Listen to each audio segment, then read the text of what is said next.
Jamie Moore, the East Orange, New Jersey mother, was hailed as a hero in her desperate attempts to find her missing 14-year-old daughter, JaShayah Moore. JaShayah went missing on October 14, 2021. Her disappearance occurred just 2 weeks before she and Jamie were to testify in a domestic abuse case against Jamie's estranged husband and East Orange police officer, Justin Jackson, who was placed on suspension. Thankfully, JaShayah was found several weeks later. But it was only after a grassroots campaign assembled by Jamie Moore, her family, friends, activists, and community members who rallied around the search party's efforts. However, when JaShayah was located and declared safe, Ms. Moore was subsequently arrested and now faces charges of child endangerment. Since then, rumors, accusations, and speculation about Ms. Moore and JaShayah have circulated throughout social media and on news channels. To address her case and answer questions, Ark Republic spoke with Ms. Moore in an exclusive interview. This is the second part of our discussion with Ms. Moore on the chain of events leading to the discovery of JaShayah and what she says happened after being vocal about holding local authorities accountable in the errors of their search party efforts. Let's embark on the Ark Republic to hear current news that's published. More than gossip and chatter, covering current affairs that matter. We talk issues with professional views, all keeping you in queue. We wanted a higher vibe for these days and times, to free the voices and minds, reporting the sign of the times, so all can build. Let's shine, yeah. When I spoke to your sister Yolanda Aguilera about the case, she said that the family felt that at some point there was a sense of a lack of urgency by local law enforcement, meaning by East Orange Police Department, the same department that your estranged husband worked at, was on suspension at this department. What was it that caused you, or the moment where you felt that there was clearly in your mind a lack of urgency? Well, I just felt at a certain point that, like in my mind, if a child is missing, everything stops. All hands on deck. We need FBI, we need media, we need at very least local coverage. That's not what happened. I asked about an Amber Alert, and I was told that it didn't fit the criteria because there was no reason for them to think that, I guess, JaShayah had been abducted. I don't care about the criteria. You have a missing girl, you have what she was wearing, you know what she looks like. Put out APB on, I didn't understand that process with the Amber Alert, why, they couldn't let people know that JaShayah was missing right away.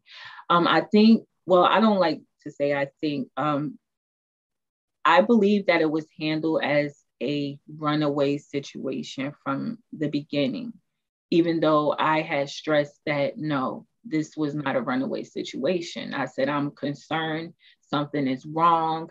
She would never do this. I had no reason to think she would ever do anything like that, And so I just felt that if something bad had happened or if she had been abducted, me being a parent, my window period to find her was narrowing down. And I felt like, next to going to doors and banging on it myself, I felt like maybe there should have been cops knocking on doors, maybe, checking houses, things like that, So Ms. Moore, what did you express to someone at East Orange Police Department that there should have been more? Several times. Who? And I was told all I needed to do was to comply and anything that may be useful to the investigation, please, allow them that information or to give it to them. And that's what I did. I felt helpless. I felt powerless. I felt like there wasn't, I can't describe to you the feeling that I felt, the thoughts that went through my head. It was surreal. I didn't know what to think. I didn't know if, that I don't know. So what made you then take matters into your own hand and move up the brass, so to speak, and begin to talk to other people? They're approaching day 3.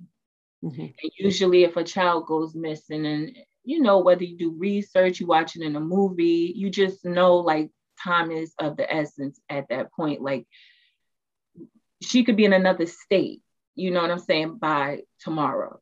So it meant everything. Like we need like hands on, like we need to be out here. We need to be doing something. From that point, it's time to call the FBI, because I feel like not enough's being done. Mm-hmm. And what was the FBI's response? Basically, they took the information, and they assured me that they will follow up with that information. Is there any other agency, law enforcement agencies that you called? Especially with it being you having this issue of about to go to trial with a local EOPD, with an EOPD officer? Yeah, I mean, for me, the FBI was like, up there. So I felt like, okay, if they're involved, something's going to be done. So we just have to give them a chance to do what they do at this point. But I'm sure something's going to be done. And from that point, I'd say maybe within the next hour, I see things started changing. The course of action started changing. They started picking up. They started calling for different things, more questions, interviews. I just felt like things started moving. And when you mean they, you mean East Orange, Police Department. Okay, there was a press conference through the Essex County Prosecutor's Office, mm-hmm. When JaShyah was found. And there were several agencies there, or notables. There was East Orange Police Department, Essex County Prosecutors, FBI, as well as the Mayor of East Orange, Ted Green. At what point are you speaking to Essex County Prosecutor's Office and the Mayor, East Orange Mayor Ted Green? You mean prior to like in this search, did you speak to Essex County Prosecutor's Office or someone from that office? Once JaShyah had been found. Mm-hmm. Oh, so it was after JaShyah had been found, you've been speaking. Okay. What about Mayor Ted Green? I had spoken to him briefly the day earlier that day that JaShyah was found. I had spoken to him on the phone, and he had invited me to the visual that they were going to have for JaShyah. Okay, at any point between you reporting JaShyah and JaShyah being found, did anybody in law enforcement ask you to stop your campaign?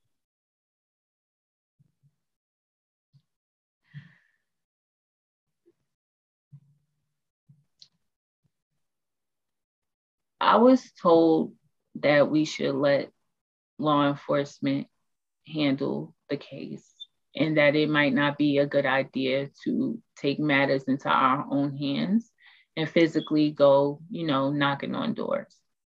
Mm-hmm. Did they give a reason why? It could possibly compromise the investigation. So at any point, did anybody threaten you for continuing your campaign?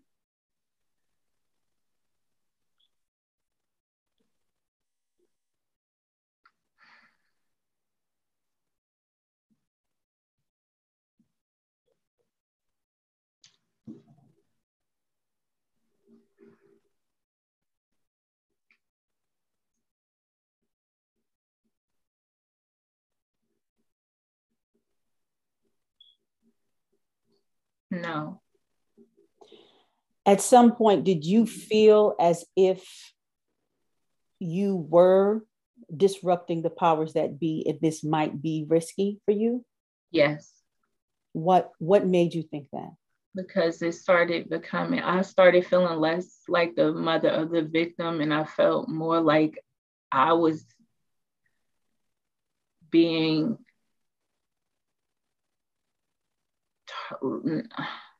I just felt like there was no compassion. I felt like I was being treated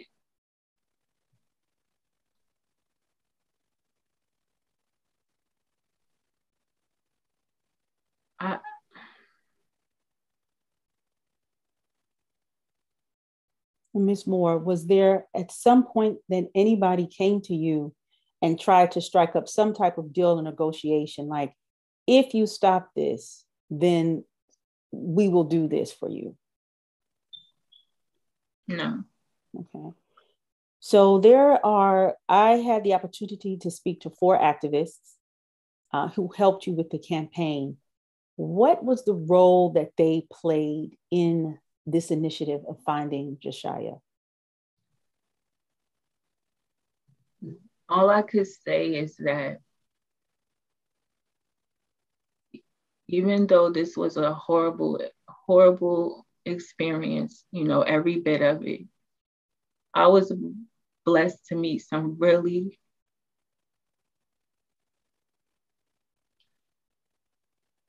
really good people, and I feel like God put them here.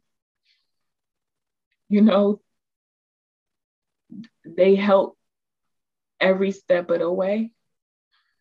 It was not anything that they would not do. I mean, physically, there was no stone we didn't look under. They helped knock on doors. They helped look at just unimaginable places. They were there 100%. And they also, they treated me like, if you are a parent and you have children and you imagine one of your children is missing or doesn't come back, or you send them to the store or something, they don't come back, I don't even think I could put into words. I've never experienced or felt anything like that in my life. And I'll just say that God, there are good people on this earth. No one judged me. No one, said it that I was wrong. They just sincerely wanted to help. They wanted to find JaShyah. That was always the main goal, to make enough noise to get her face out there. Maybe somebody might see, somebody might recognize, somebody may have saw something. That was always the goal. And that is all we wanted. That's all we wanted. And we felt like at a certain point that we were failed,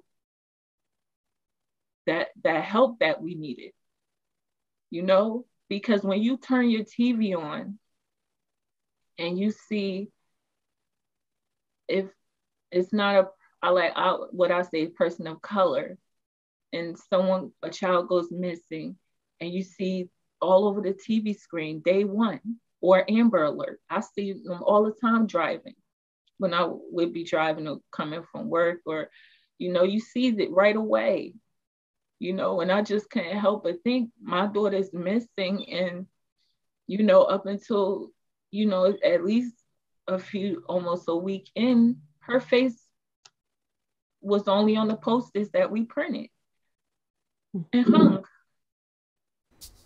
Thank you so much for tuning in to Arc Republic. If you like what you see and you like what you hear, you can actually keep this mothership going. How?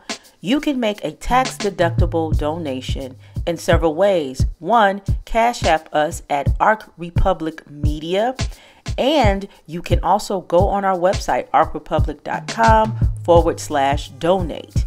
As well, you can also donate to our fiscal sponsor and our sister organization at Black Farmers Index, that is Cash App, or also go onto their website, blackfarmersindex.com. We are two Black women-owned media organizations who share our profits so folk can thrive. So daily during this ordeal, Ms. Moore, what were your days like? Not eating, not sleeping, nightmares.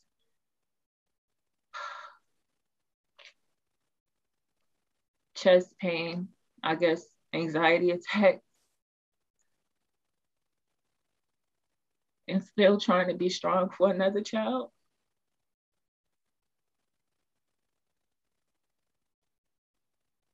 Because that's all I ever wanted, was to make sure that my baby was okay. And I would do it all over again. I wouldn't change a thing. I don't care. Because if it was anyone else's child, I imagine that they would have did the same thing I did. And if you don't, or if you didn't, then something's wrong with you. I don't care, what kind of retaliation came after. I don't care how they try, or people try to make it look. The God that I serve, he brought me from many, many, many places. And, he's in charge. That's all I'm going to say. So thank you. Leading up to this, at this point, JaShayah's missing has made nationwide news. Mm-hmm. I'm sure it must have been a lot of chaos, a lot going on, a lot of calls, a lot of people coming at you, a lot of information that you and your family had to filter through. What was it like to manage that? At the same time, you're dealing with stage 3 breast cancer. I was 175. I think I'm 150 now. So, up until this point, I felt physically, I was okay. Stress alone, I just felt like it just wiped me out, but I couldn't even think about me. It wasn't about me. And I would have died out there looking for my daughter if that's what it took to find her. I didn't give excuse my language, I don't care. I didn't care about anything but finding her. I don't care how I felt. You know what I'm saying? I was going to stay out there until I found my daughter. We were going to stay out there until we found JaShayah. And that's what it is. And did you canvass every day? Was it a daily canvass? We canvassed every day. For 28 days? By foot, yes, by foot. All over, up and down. I brought my 3-year-old son with me. And I'm a single parent. I asked Mr. Muse, we're going to canvass. Would you like to join us? He didn't want to join us. I said, well, you want to keep an eye on Jaden? I got to go to work. Oh, okay, I'll bring him with me. That's fine. So I want to earmark Mr. Muse later in terms of the engagement that you have with him, because he becomes a very key or the corroborating adult, as indicated by Essex County prosecutors in terms of JaShayah's allegations. But I want to finish this part, which is the monumental part. You get a call 28 days after JaShayah goes missing.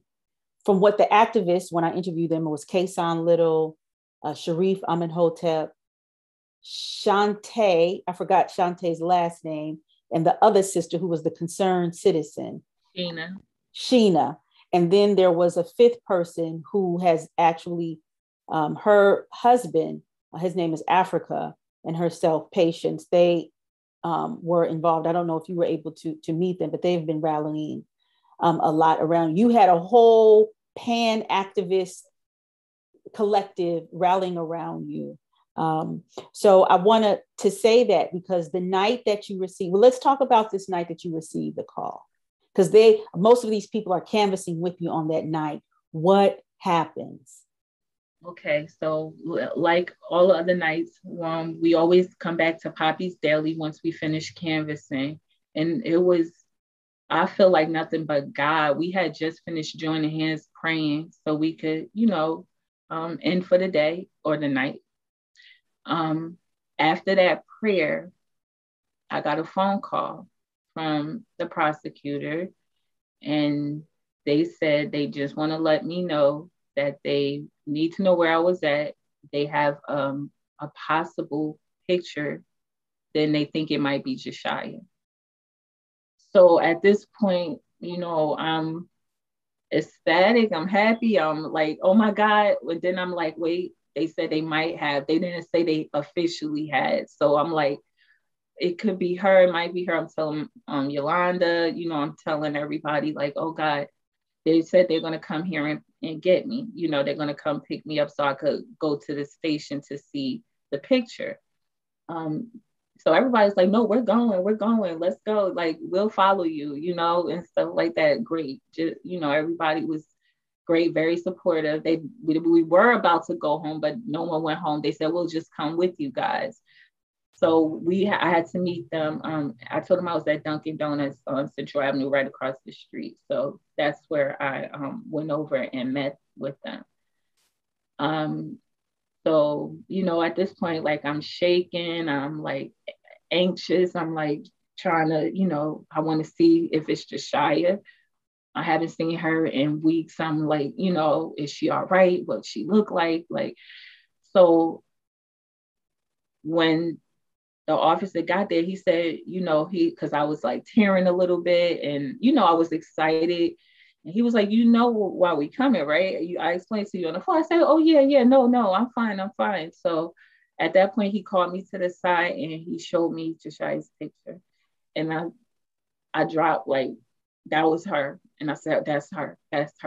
They found her. And is this the picture that is circulating right now currently in the media? Okay. No.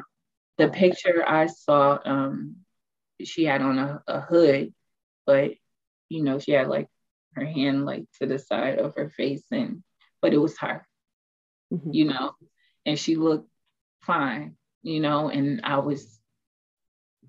I felt like 1,000 pounds was just lifted off of my body. That's how I can describe the feeling. It was like a weight came off of me. That's, and I was just crying and grateful. And because when you have a child missing and you don't know where they are and all that amount of time has gone by, you kind of have to prepare yourself like for anything, and I never lost my faith, but I did start to doubt, because I'm like, okay, at this point, it's all over the news. It's, all over the streets. Everybody's looking for JaShyah and we still not getting nowhere. At that point, I was starting to, get a little doubtful, and then when it came out about, this lake or pond at the park that they were, and I'm like, she doesn't even go to that park. Like, why are they talking about a pond? It was just things that were starting to scare me a little bit, So at that point, when I saw her and she was okay, and I was just grateful, blessed, happy, they found her. And what was at that time, what was the response from the Essex prosecutor and the East Orange Police Department? Did they hug you? Did they congratulate? There was an officer, I don't remember her name, but she walked up to me and she gave me a hug. And I saw, you know, because none of them did that, you know.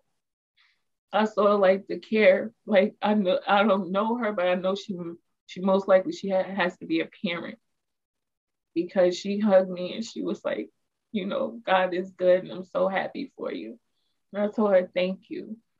And then, you know, the prosecutors, they came, it was like, you know, two SUVs full of them.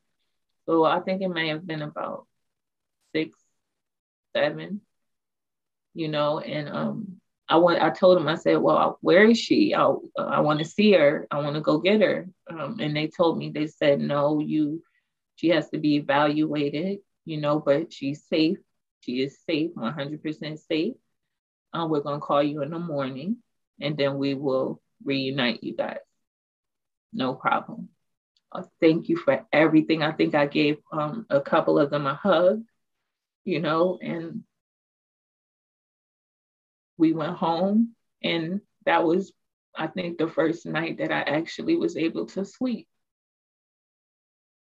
And so up until this point, you have been extremely cooperative with authorities, very open about what's been going on. What was the investigation like in your terms? Like, what did the authorities, you know, what they were telling you, what did they do in this process? Or did they just take a statement? No, they, you know, they actually, you know, they went to the house several times. To Mr. Muse's house. To Mr. Muse's house. Okay. Several times. You know, we keep everything, you know, kind of neat, and, you know, everything, of course, was ransacked and just nice things thrown, you know, tossed. My documents, my passport missing from me and the children. I have our socials, birth certificates, my passport. I don't know where it is. It's gone. This is happening at the time of the arrest? This was before the arrest. So this is while there was the active investigation for her. Mm-hmm. They go to your house and they ransack it. Were you there? No, I wasn't there. Was there a warrant? I was never there. You were never there when they went to the house. Was there a warrant to go through your things that you know of? I never saw a warrant, no. Did you give them consent to look through your personal belongings? The only person I gave consent to was the FBI when they got involved. But prior to that, they had already been to my house. Who's they? The East Orange Police Department. So the East Orange Police Department went to your house, ransacked it, went through your things without a warrant, to your knowledge or consent? Correct. Or your consent, okay. Wow, this is rough. So did you have to take any type of tests or anything like that? Yes.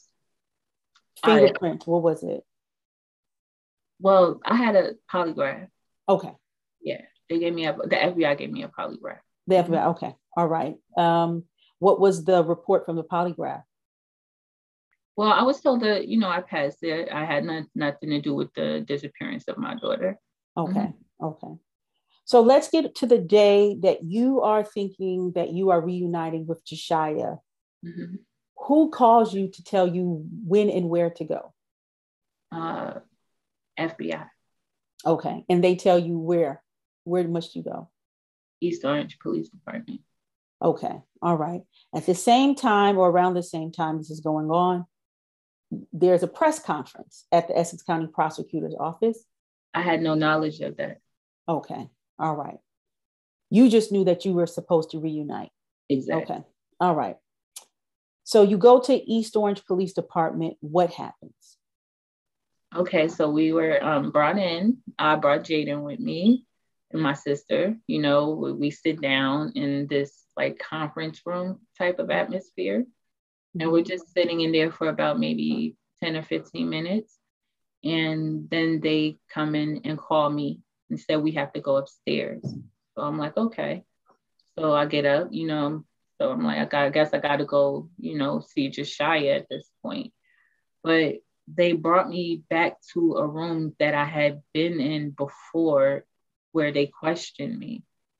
And I was like, okay.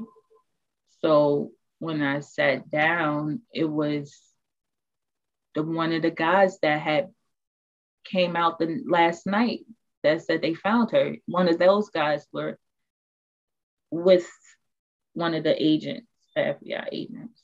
Okay, so who calls you to go to the back, FBI or the East Orange Police? First, the East Orange Police brought me upstairs. Okay.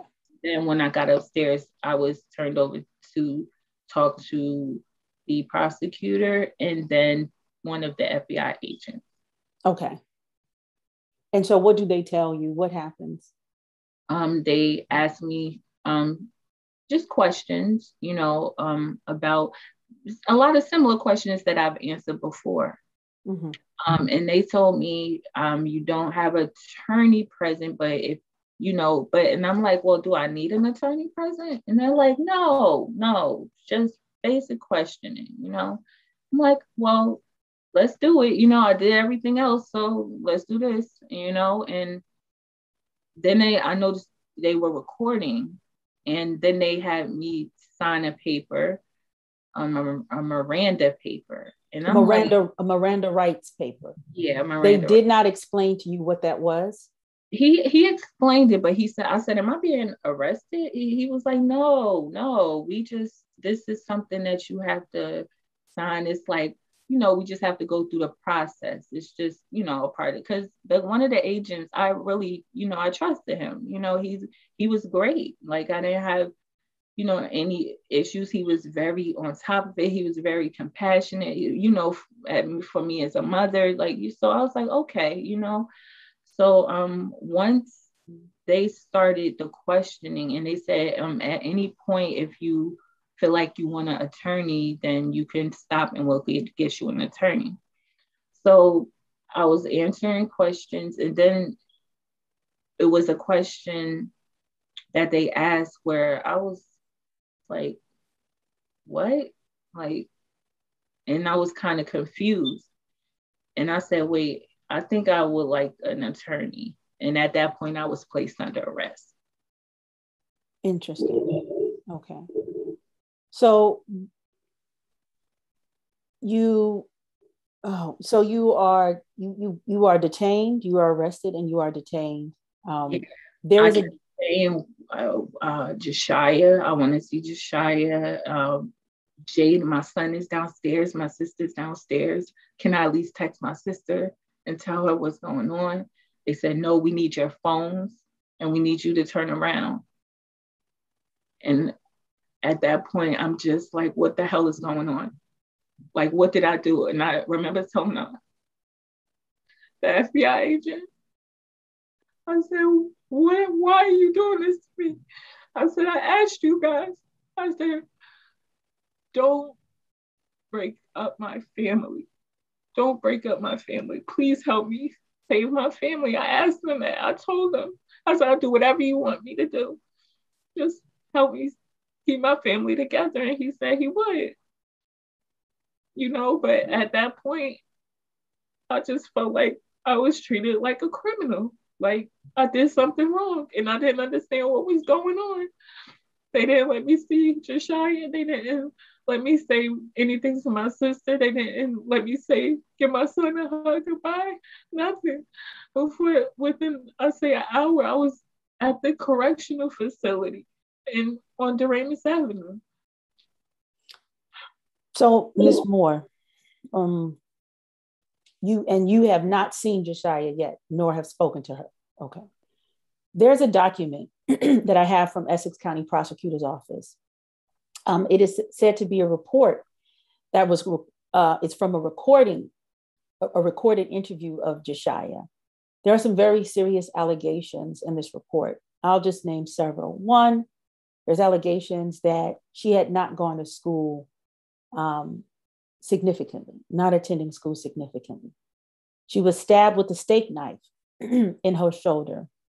She was hogtied to the floor at one point and held down until she could not breathe.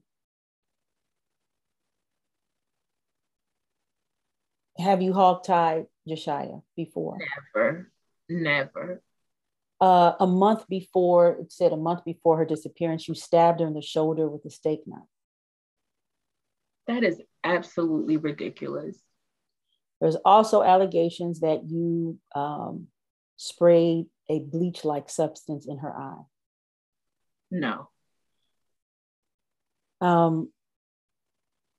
What makes you think that these allegations would be presented?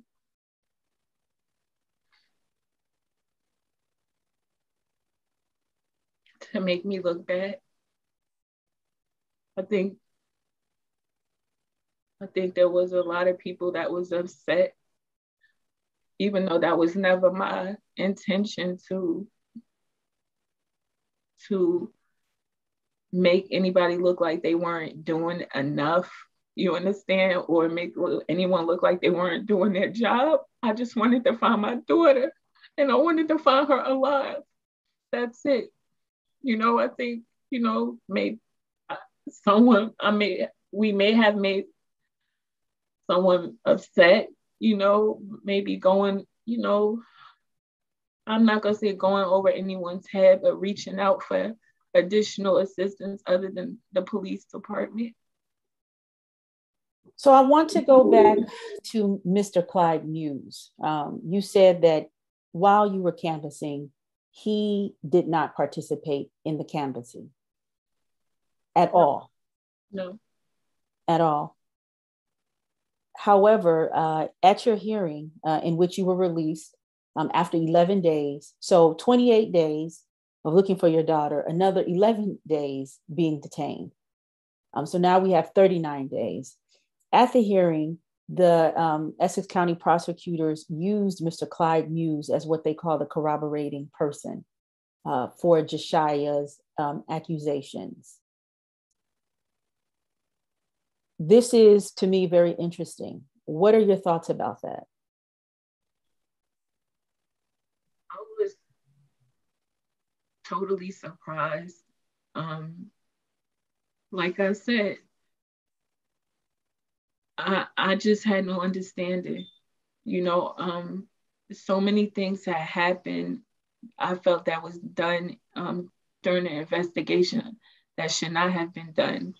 I wasn't 100%, but I know a couple of my rights were violated. A couple of my things were taken from me, and illegally. And I think that I wasn't sure, but I believe that Mr. Muse may have been a part of some of these things happening. I wasn't sure. I don't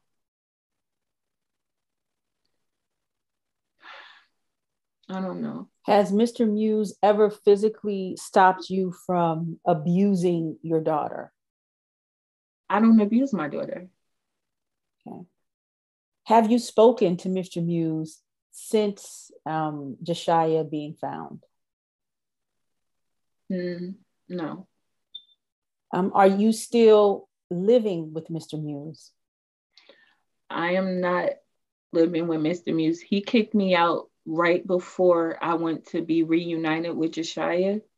He called my sister and told me I had to leave because his landlord said that with all of the stuff with JaShyah being missing and the FBI and everything that we had to get out and I can't come back. Okay. So you are detained, right? Now you're detained. The public's response. I think Sharif Amenhotep was one of the activists speaking and involved, one of the main ones. He said that overnight you became the mom hero to the villain mom. The public's response became polar opposite of what the initial reaction was. there are a lot of rumors flying around about who you are, who your daughter is.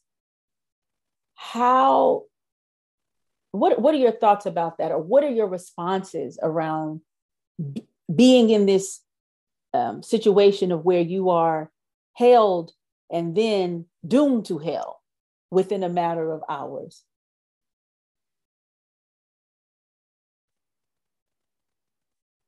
I'm gonna just say this. I don't give a damn, because if you're a parent, you're gonna do the same thing that I did. And at anybody that's a parent, or if you have children, you tell me what you would do if your child goes missing. And then you can tell me, then you can say something to me. You understand? Like, I had never been through anything like that before. It was no handbook, it was no guidelines to follow. You understand what I'm saying? I'm reaching out for help, I'm not getting it, so I try to do things on my own with my family and very good people, volunteers and things like that. But none of that matters to me, because like I said, the only thing that mattered was JaShyah and being found. People they're going to think what they want to think, but they if you were never in my shoes, then you wouldn't know what to think. You understand? But tell me what you would do if your child goes missing, and then judge me, because nobody had to live that nightmare but me. My family did. My family went through it with me. Friends went through it with me. But when you have a child that goes missing, that you don't know where they are, who they're with, if they're in pain, if they're hurting, if they're eating, you tell me what you would do. You tell me what you would do. I think everybody that volunteered, I think everybody who stayed supportive. I know that I never abused my kids. I've always tried to give my kids a good life. When you look on their birth certificates, it says Jamie Moore. I'm the only parent listed. I am the only name on their birth certificate. I am the sole guardian and protector until I die of my children. I don't care what anyone has to say, because no one protects them except me. And I would do the same thing again tomorrow. So let me ask this question another way. What, in your opinion, how does a public believe the allegations on you?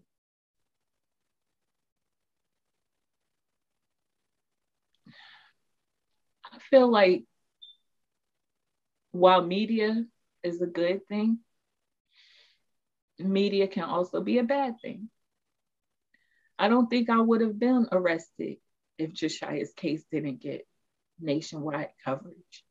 If my son Jaden was neglected or in danger, why did they let him stay with me prior to me calling the police after they went in my house already? It seems orchestrated and it seems calculated. But the God that I serve, I know I don't have anything to worry about. Ms. Moore, a couple of more questions. Thank you for indulging me this conversation. Your health. You're welcome. Thank you. Let's talk about your health, though. It's a very sensitive topic. I know it's something that you did not want to talk about and did not focus on as you were searching for JaShyah, but it was revealed, this was in your hearing, that you have stage 3 breast cancer. And at the time of JaShayah's disappearance, you had been undergoing chemotherapy. Where are you with that? Were you treated while you were detained? No. Were you able to see a doctor while you were detained? Yeah, I did see the doctor while I was detained after some time, yes. Okay. And so where are you now with that? Right now is time that I'm taking for myself. I'm gonna fight for my kids 100%. you know, given the circumstances of being released, I have a lot of time to take this time to reflect and focus on myself, my health, bettering myself, and become an even stronger parent. Because this is just one more thing in my life that I'm going to overcome. And I'm a survivor. And you mentioned it, you asked people to judge you if they were in your shoes, but what can you say to people, future mothers and parents who have to fight the fight or find themselves in the predicament that you've been in? What notion of advice or anything that you could say to them, or those who are currently looking for their children? What can you say? Have a strong support system, have a network. It will be a goal of mine to try to start an organization of what to do when your child goes missing and what not to do if your child goes missing. Because it takes a village to raise a child. You understand? But we have to start with each other. We can't expect anyone to take us seriously if we are the ones tearing each other down. If I'm a mother and I know I can help another mother, and I have to go through this nightmare that I've been through, which I would happily go through again 10 times if it means that my daughter is okay. But there are things that I felt that were done that might appear to the next parent, maybe I shouldn't say anything. Hey, am I going to go to jail? You know?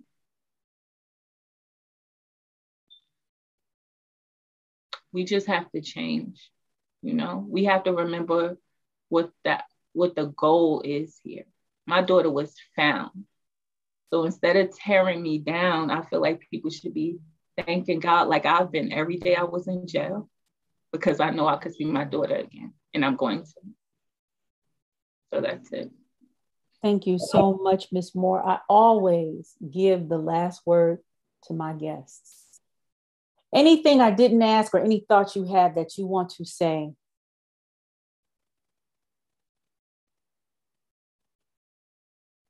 There are some amazing people in this world, and I had the pleasure to meet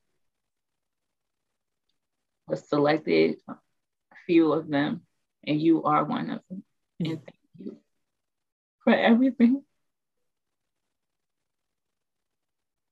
Well, like I told you, I'm sorry. I just gotta say thank you, my sister, because she is like, I love her so much. That's it. Mm-hmm. After multiple attempts, Ark Republic was unable to secure a response from Mr. Justin Jackson to comment on Ms. Moore's allegations at press time. During Ms. Moore's detention hearing, Essex County prosecutors identified Clyde Omar Muse as the corroborating adult to JaShayah's accounts of abuse. Ark Republic reached out to Mr. Muse, who declined to be interviewed.